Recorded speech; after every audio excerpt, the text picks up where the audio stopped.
Real talk muna. Kung ikaw si God at gusto mong ayusin ang magulong mundo, bakit isang tao lang ang pipiliin mo? Bakit hindi sabay-sabay? Bakit hindi instant? Bakit hindi all at once miracle? Pero ganito nagsimula ang kwento. Tinawag ni God si Abraham, isang lalaking walang anak, walang lupa, walang guarantee. Tapos sinabihan siya, "Through you, I will bless the whole world." Parang, Lord, sure ka ba dyan? Dito pa lang, ramdam mo na agad na iba ang galawan ni God. Hindi siya nag-launch ng project. Nag-start siya ng relasyon. Hindi siya nagtayo ng empire. Bumuo siya ng pamilya. Ang plano niya, hindi lang pang mabilisang ayos, kundi pang long-term na pagmamahal na umaabot sa mga susunod na henerasyon. At ang pinaka-well dito, hindi naman pinili si Abraham dahil ang galing niya.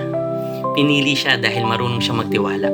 Sabi nga sa Genesis chapter 15, naniwala si Abraham sa sinabi ni God. At iyon ang binilang na righteousness niya. Hindi performance, kundi faith. Hindi dahil kaya niya, kundi dahil kumapit siya. Pero akala natin, story lang ito ng isang pamilya. National history ng Israel. Tapos biglang may plot na mas malaki pa pala. Sabi sa Galatians, yung promise kay Abraham, maaga pa lang, good news na. Kasi yung offspring na sinasabi, hindi lang tungkol sa lahi, kundi nauuwi kay Jesus. Si Jesus ay descendant ni Abraham. At dahil sa kanya, lahat ng may faith, kahit anong background, kahit anong past, inaampon sa pamilya ni God. So hindi ka extra sa story, hindi ka late, kasama ka sa plano kahit hindi mo pa alam. Ang ganda pakinggan, pero wag natin i-skip yung gitna ng kwento. Kasi sa pagitan ng pangako at katuparan, may mahabang waiting.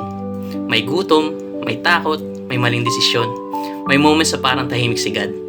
25 taon ang hinintay ni Abraham bago dumating si Isaac. Isipin mo yun.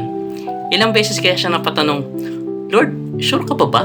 Pero kahit may sablay si Abraham, hindi binawi ni God ang promise. Hindi nagbago ang plano kahit mabagal ang tao.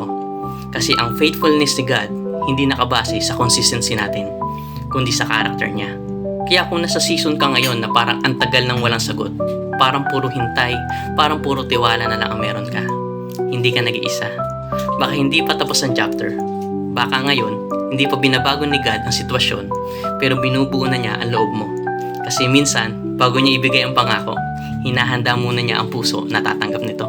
At dito bumabalik yung simple pero mabigat na katotohanan.